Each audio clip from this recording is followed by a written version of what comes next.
Guys, this is Jackie with Evo-Centric Podcast. Thank you for tuning in with me today. We have an amazing guest today. This is Jade Simmons, who is the independent runner for the presidential candidacy of 2020. Hey, Jay, how are you doing today? Hey, Jackie, thank you so much for having me on. No problem. So can you tell us a little bit about yourself and the reason that you started to run? Yeah, well, I think people should know I didn't just start running yesterday. So even if they're just hearing about me for the first time, I think it's most important for people to know that I've been running for president since January of this year. So we're 10 months in now, and we're so thankful to people like you, Jackie, for making space for us because we've experienced extreme mainstream media shutout from Black media as well, quite surprisingly. Right. But I've been running really proudly to be a president for all, but maybe what's really been the trademark is I've been unapologetic about proposing policies and plans that would directly affect historically underserved communities. So of course, unfortunately, African Americans top that list, but you'll also see policy that helps many Americans build a pathway out of poverty, a focus on small businesses, education, military. So we've done our homework and we've been here for 10 months, really releasing powerful policies that would equal a paradigm shift in our nation, and we're proud of that. Right. That is so amazing. Because the thing is, I had everybody who I had spoken with, I was like, hey, there's an independent runner and it's a black, and it was like, a black lady is running. Like, we didn't know. I was like, oh my goodness, like nobody knew. And the reason I was able to find out about you is through the Charleston article. It came through to my phone because I get different news every now and then. And I was like, oh, we have a black runner. And I look and wait a minute, come on now, y'all. Come on. I know. It's crazy. I'll say when we were naive was when we started running. I didn't officially announce until February. I waited. I wanted to be so legit, Jackie. I wanted to have all my paperwork filed. We filed with the FEC. Right. Make sure you had your bank account right. We wanted to do everything the right way because we thought there's no way the media will take you seriously if you don't do these things. Correct. Yet on the 4th of July, there we go. On the 4th of July, Kanye comes out having not done any of that, and within 38 minutes is on the headline of every major news outlet. So what we have to get suspicious about, there's a lot of suspicion thrown in the direction of independent candidates. People assume that, like Kanye, I am being financed by Trump, which is not true. Right. I checked my bank account. It's not true. The Russians. Mine too. Yeah, okay, listen. This is as grassroots as it comes. I finance the majority of my campaign. I'm a small business owner, a very successful professional speaker and performer. I go all over the world. I'm brought in to speak on leadership and to help organizations navigate difficult periods of change. I'm proud of that. And if you look at what the president needs to be, they must be head of state.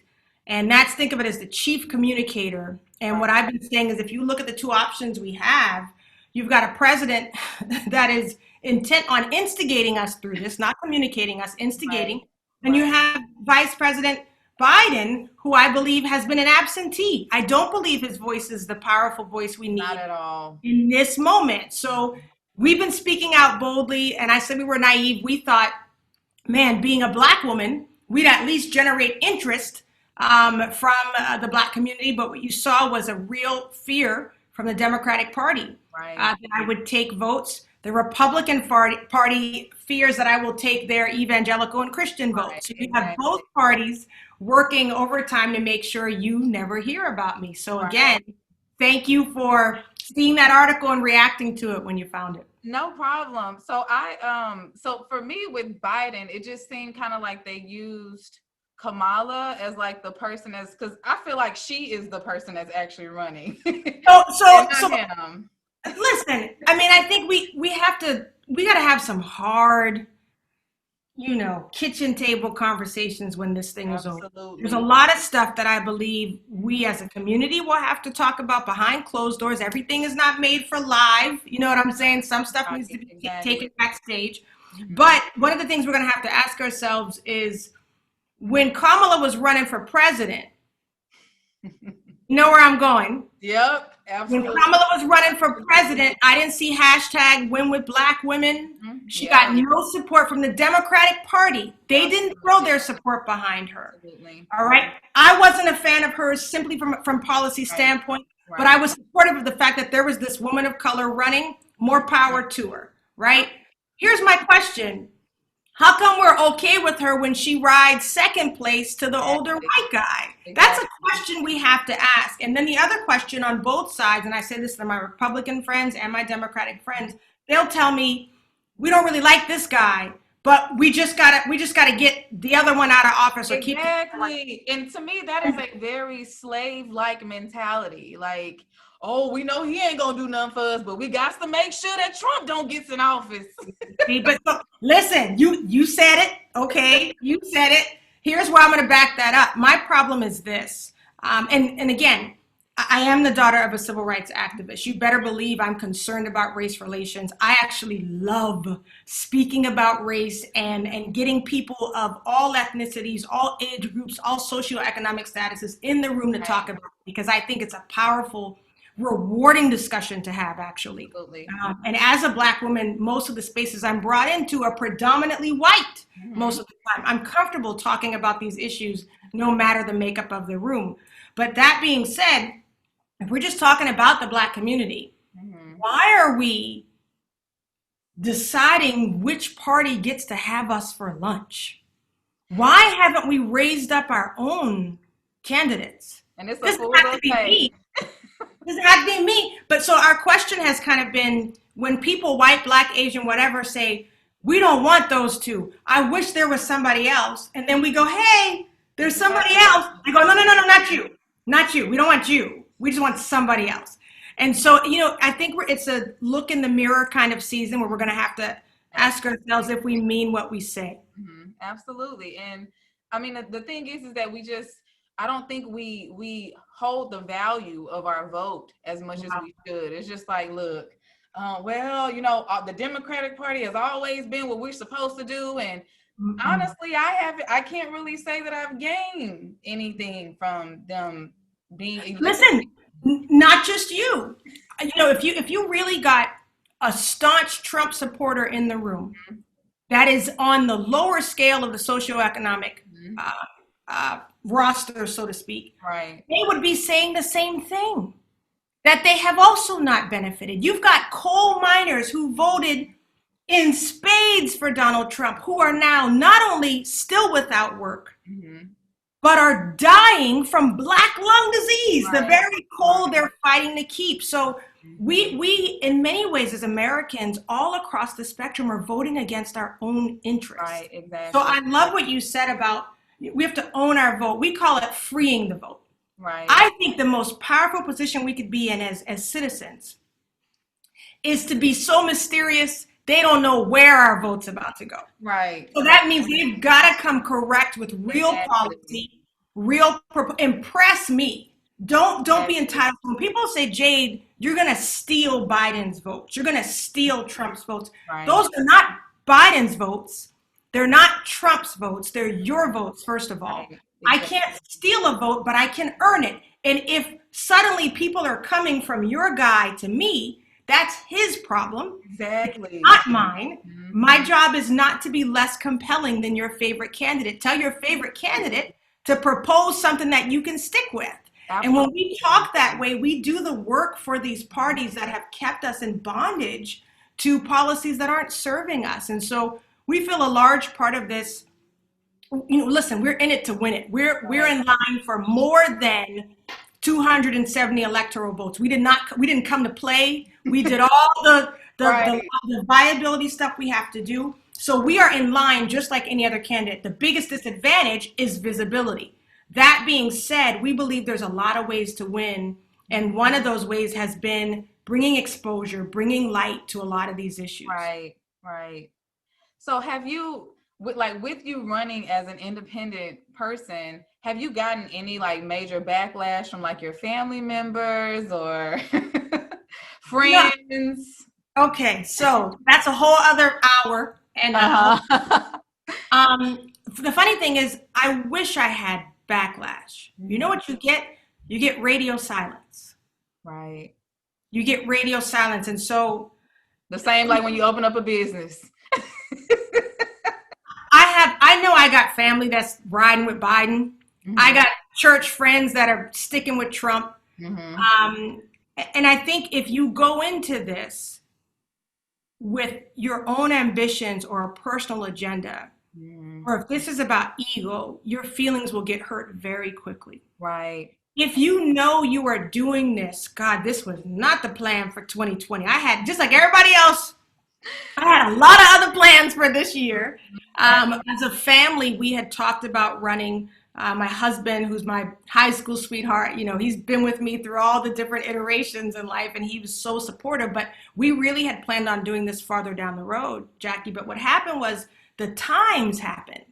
We came up on this new year, and we were looking at the options being given to us. Even when the Democratic Party had that display of diversity, Right. that's another Right. topic, right? And the Republicans were sticking with Trump when I know Republicans who don't like him and don't believe in him. Right. You got to start asking yourself, am I going to keep complaining about the state of things? Mhm. Or am I going to take an assessment and see if I can lean into this void that I'm complaining about? So when we leaned in, we knew it was going to be risky on all sorts of fronts. I did think there was a list of people that I just knew had my back. We're going to be cheering, and Right. those people were absent. Mm-hmm. But when I tell you the reward that we've had in the perfect strangers who don't know me from Adam, who live across the nation, across the world, and say, if I lived in America, I would vote for you. And people who are sending us Right. pictures of their ballots, and as they're writing us in, we're available in more than 40 states. You're going to write us in. We're registered in most. You'll see our name on the ballot in some. But people are finding hope in it. And I think it's even more rewarding because they don't owe me anything. They don't know me. We don't have blood. They're just Right. believing in the policies and believing in the vision. And so that's been this wonderful answered prayer, is that the people who this was designed for, the voters that needed this, they found Absolutely. us, and they're voting for us. Right. And I think I mean, first of all, I mean, look at the times now. Like it's very like this is the first time Black people have really been in the forefront where they're actually talking about Black people. They're actually talking about us. Everybody is, right? So you would think that this would be the biggest time that, with all of the support, because all these Black owned businesses are booming right now. Like there's a lot of stuff that's booming at this moment in time with Black. Fear, fear, right? Right. Like the way that I've been able to process it and not become bitter, Mm-hmm. not have side eye be my permanent face, right? It's that what we really hear, and I've said this openly on anybody who has asked this question. Yeah, the animosity that's come directly from the Black community has been rough, because it's like, come on, like really, like I'm really here for you, I promise. And the fact that we had more buy-in in the beginning from non-Black people, non-Christians. That's what's hilarious. We ran openly with a faith-based, kind of theme. Right. Yet agnostics and atheists are riding with us, and so it's just been wonderful to watch those things surprise us. But the truth is, the opposition that we've faced isn't really people. Right. It's not really haters. It's fear. Mm-hmm. People are. I met a transgender woman who was crying at the thought of Trump being reelected. She was shaking because she said, I feel like his reelection is a target on my back. It says it's okay to hate me and to possibly kill me. Right. And I couldn't believe how physically she had adopted this atmosphere. She had absorbed the fear. And so my challenge to everyone out there is, even as these things are serious, but do not allow what is happening in this political climate to begin to permeate us, Right. destroy us, take our peace. Because the truth is, no matter who wins, we're going to wake up the next day, put our clothes on the same way, feed our kids, do whatever we're going to do, and we're going to keep moving. That is who we are, and we're lucky enough in this nation to have the liberty to do that. So I hate when we give that power to anybody running for any office. Right. But it's the fear mostly. What we're when people come at me, I understand what they're saying is, listen, you might be cool, but right now I got to get this guy out of here. And your presence scares me because it may disrupt the goal. Right. And we haven't stopped to ask, what if we actually voted for her to get that guy out of there? No one's really asked that question. Right. So let me ask you something about some of your policies. I'm gonna tell you something about me right now. Let's do it. I got some money in this student loan debt. Let's do it. And I would be lying if I tell you that I have made one single payment. I understand. I'm 34 years old. So, but I've been able to defer it because I do have a side business that I can utilize to kind of take down some of my amount that I make. But I'm just thinking about long term, like how that's gonna look. So, I mean, what do you see? What do you see this debt going? Do you see it going away? Do you have a plan for it? I do have a plan for it, but I like to do one thing first, which is to always keep it real. Right. I am never going to tell you stuff. I'm never going to sugarcoat it. And I like to tell people what's really going on behind the scenes first before you listen to somebody propose all these plans. Right. Let me tell you what the opposition is. We have to ask ourselves, how come these politicians are running on this stuff? Then they get in office and nothing happens. Right? That's on both sides. So they'll run on the issues that are popular. How can we get Jackie to the polls? I know. Let me talk about the student loan debt. She's going to come out just for that issue and vote for me. Here's the truth. Doesn't matter Republican or Democrat in office. Let me tell you why the student loan issue hasn't gone away. Who owns the debt? The government owns the debt. Right. If somebody owes you a couple of billion, you're just going to say, you know what? Don't you worry about that. That's what the holdup is. Or they can take it from that money that Trump businesses got over this all these okay with the jobs. Okay. All right. See, you got a plan. See, you got the plan. But that's the reality though. What's that old saying? He who holds the gold makes the rules. So if the government owns that debt, what we haven't done is given them incentive to release the debt. If it's just, look, I'm 34, I'm tired of paying this thing. They're like, well, I went to college, I paid, so you got to pay. There's no sympathy for that. What I propose is strategic debt-free college. Now this, honestly, Jackie, doesn't help you right now. It helps everybody coming up about to go into school. So we're going to have to make another plan for you. Right. But for the future, here's what you have to do. You have to always tie the thing you want to an outcome that benefits people who aren't being benefited immediately by the thing you're getting. Right. So when I just give you debt-free, it doesn't help me. But if I'm African American and I'm disproportionately affected in the worlds of education, healthcare, and law enforcement, and now we strategize and give debt-free education specifically to those industries first. Because why? COVID-19 wiped out our healthcare workers. We were already in a shortage. Right. They're now committing suicide. We're going into a third surge, and they have not rested since March. So we're going to need more healthcare workers than ever before. People are like, I'm not going into healthcare because it's COVID-19 and y'all are going to charge me all this money to have that education. But if we say, listen, for the next 10 years, because we need to build up our healthcare system, we're doing debt-free education for those who major in healthcare. Who does that also help? Disproportionately in a good way. It helps African Americans because we know more of us died in COVID-19. We also know that more of us are less likely to be believed when we go to the hospital. Right. How many of us died because we had COVID-19 symptoms that weren't believed? Right. That's a stat we won't have. So if you increase the number of people of color in healthcare, that's already a benefit. We know statistically it's going to be better for us. If you increase that number in education, you endow HBCUs fully, you're going to increase the outcomes educationally for African Americans, because we know that when we have more teachers that look like us, we do better. Same thing, give us more lawyers, more people in law enforcement, people in criminal justice reform. You incentivize that education, and then you get to tell the nation, guess what? When we do this, we as a whole nation benefit. Nobody is talking like that. So what you have is I want to say I want gimme. I don't want to say gimme. No. And we it's not natural, right? So for us, even as parents, we feel some type of way when our kids are like, you owe me this. Right. Do this. It's like, I had to pay my way. I had to do this and that. So we end up triggering each other and disallowing a conversation that could actually lead to some uncommon common ground solutions. Right.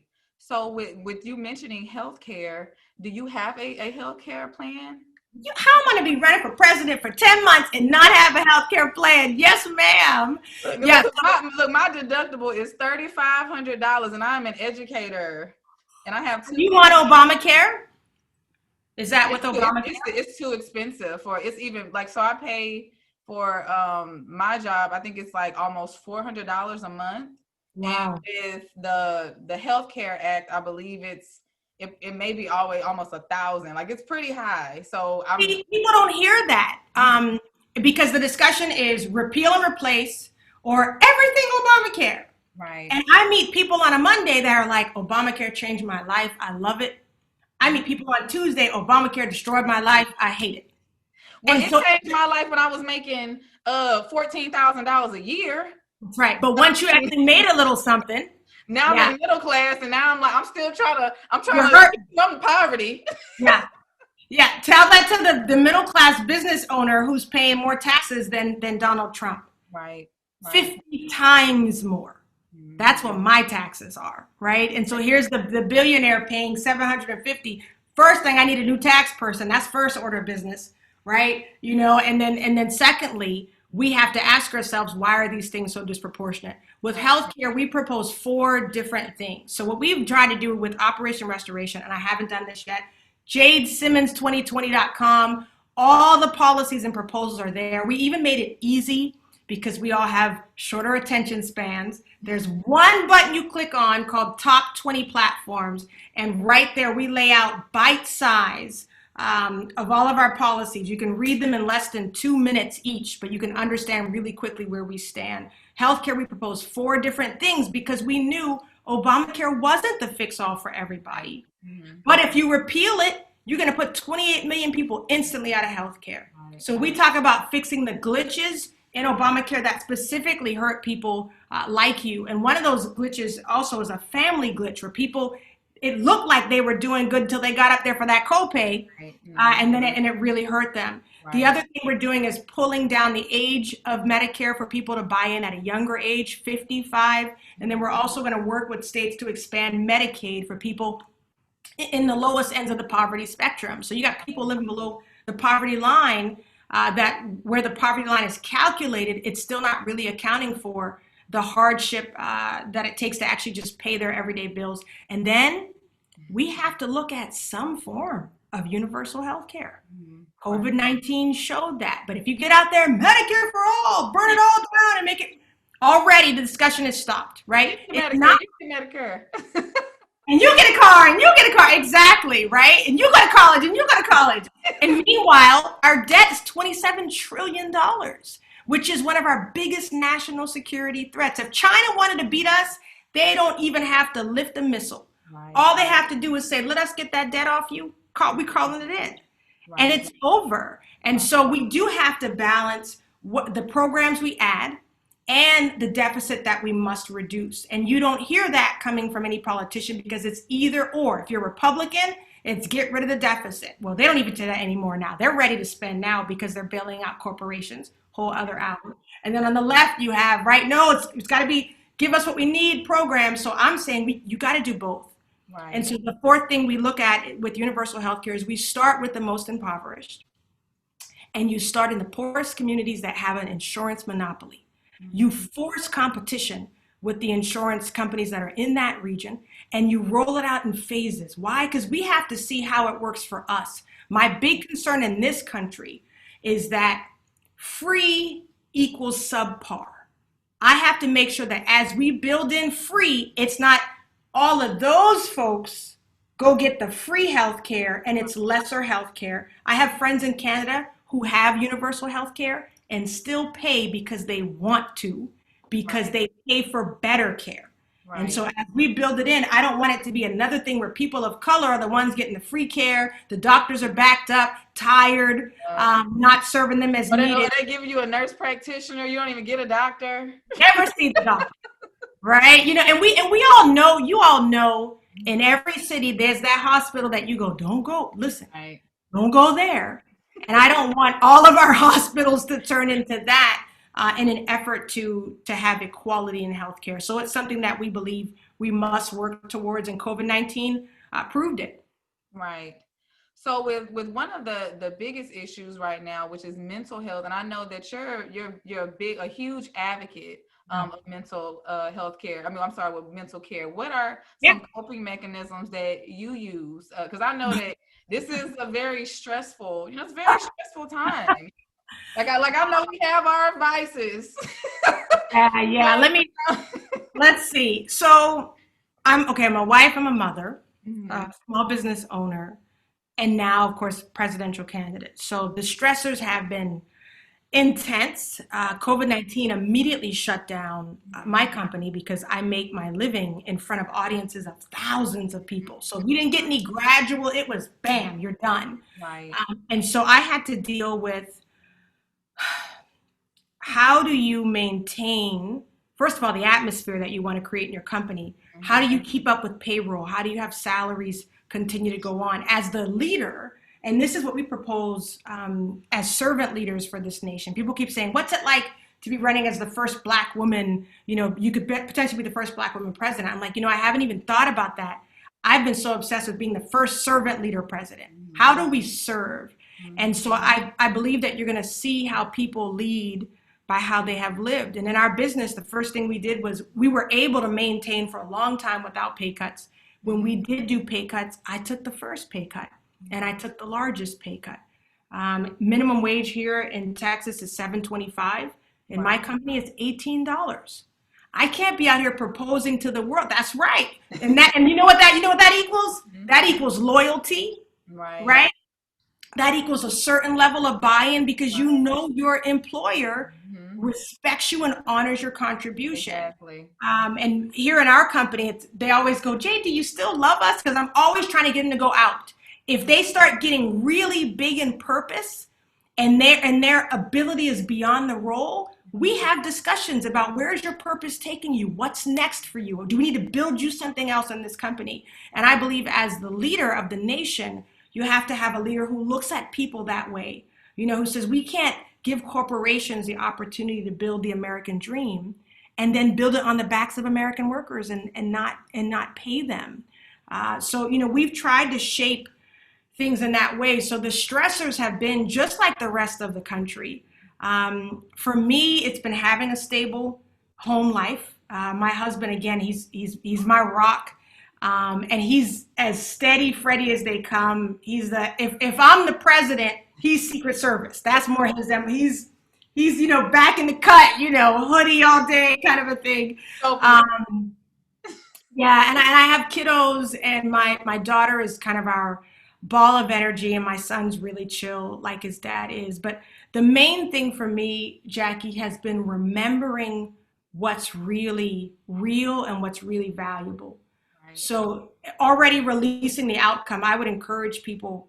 I know you're trying to make plans in spite of all this murkiness of COVID-19, but I would dare you to release the outcome of the plan, right? Work it each day, do what you can, but release the outcome because the outcome is going to be up to God at the end of the day. It's also going to be up to what's happening each day in society. Sometimes we're so far ahead of what the world is ready for that if you're not careful, you'll frustrate yourself and think that what you're doing is for naught. And so that release, right? That release of the pressure of everything being on you, that's been really, really important. And you're right. If people go to the website, Jade Simmons 2020, they'll see a real platform for mental health awareness.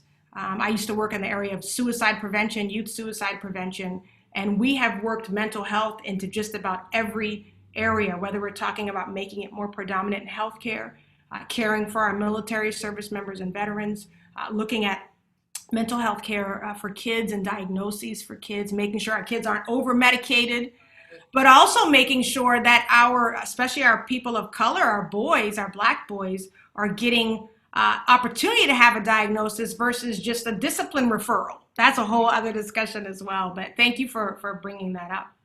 Oh, no problem. None at all. So you played. I'm only bringing up the piano because my daughter has been playing the piano for 2 years, Yes. and I'm so proud of her. So because when I see you, when I saw you play on the piano, I think you were speaking at the same time that you were playing, and I just envisioned like, just a Black woman that is super successful and is a part of the arts. And I am like, I'm such a fan of artists in general because they're so much more open-minded and understanding. They understand different perspectives, so they're not, it's just not whatever I think is right. I have my mind open to understand because of your experiences that you think differently because of this. But let's find a medium so we can both benefit from it. Right. But this is awesome. Like, thank you so much. Like, Thank you. I admire you so much because I know it takes so much strength, because even me just posting, Oh, I'm sure they came for you. you can't do this. I And know. it's coming from the older generation. Because my mom, that I'm not gonna lie, my mom and my stepdad, they have a church, Right. and Yeah. they voted for Trump, and they're probably gonna vote for Trump again. Mm-hmm. But Mm-hmm. that's just Putting your parents' business out there in the street. well, Listen, I mean, they don't. They're just really big on, and I'm not mad because I don't really feel like I'm not here to force anybody to vote for anybody. I just think that people need to take the time out to learn the and policies. that's all. If they take the time, I don't have a problem. What I have a problem with is when people come for me, they've done no research on me or the person they're stumping so hard behind. And Right. I love that you're one of the few people who pick up on the ties. People have thought that being a musician, because that was my primary career out of school, is what disqualifies me for doing this. And it's the opposite. First of all, the focus, the skill, that the hours that we have put. I'm sitting by my piano here. The hours that we have put into playing at the level. I'm a classically trained concert pianist and have had the honor of playing in some of the most incredible halls with incredible orchestras and Beethoven, Mozart, Rachmaninoff. That was my day job for a long time, and I started incorporating speaking and inspiration. I'm also a minister and an author, and so now these billion-dollar corporations bring me in, and a piano comes with me, which is really cool. And I use music to Right. drive the points home. But you hit the nail on the head. What we need now is creativity, innovation. We can't. The policies we've been using don't work. The way we've been communicating it doesn't work, and we must now have a collaboration amongst many people. So if your parents feel like there's a policy, people usually are voting for one thing, right? Well, I'm pro-life because I got to vote this way, or Medicare for all, so I got to vote this way. And what we've been saying is, let's put that issue just for a second on the table and stand back and think comprehensively. What do you want the nation to look like and feel like? Right. How do you want your leader to behave? And how do you want your leader to see you? And so for my Christian friends who I know are heavily Republican, Right. I've said to them, when the man in charge does not take your faith seriously, lays waste to your faith in public, does not represent your actual beliefs, can you really say you're voting but with your faith in mind? And I'm someone who believes in the sanctity of life, but I speak about it differently. I don't believe in demonizing people who don't think of it the same way. And I want to say what the solution we want is more life. How do we get there? Right? That also means we're going to address police brutality. It also means we're going to address poverty. All of that to me is being pro-life. So we use the term pro-human. And it means that, if we're looking at the babies in the womb, that's great, but I need you to be concerned about those of us who are alive as well already on the outside of the womb. Right.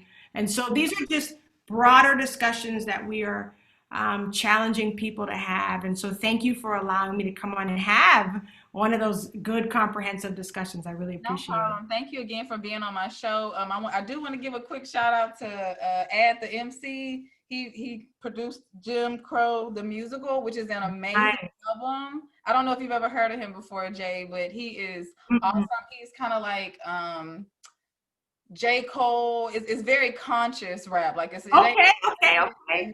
that we hear that we get now. Yeah. He's an amazing artist, and I told him I would give him a quick shout out on here. But again, I thank you so much. I encourage anybody that is watching right now to really think about how you're going to vote based off of this, because you really get to know this woman right here. Like, you, it's not like you hearing about it on news, like how Trump say fake news, all that different stuff. Like, you're getting like the personal Jade Simmons, and I really appreciate you again for being on the show. I hope you have an amazing night, and thank you guys for tuning in with me. Thank you again, Jade. You. Hey guys, this is Jackie here again. So I was able to really connect with Jade outside of the camera, and I really do want to say that this lady is amazing. She's amazing. And I'm really saddened at the fact that our people could not come together to try to figure this out, or at least, put her name out there in some form. But again, I just want to tell you, just from a person who has actually connected with her, not face to face, but Zoom to Zoom, that this is an incredible lady. It's an incredible lady. Even if you don't vote for her, follow up with her, follow up with the things that she's doing. She's an amazing person. She's extremely smart, and she's a part of the arts, which lets you know that she is a very eccentric, eclectic, understanding, open-minded individual. So thank you again, you guys, for tuning in. Peace.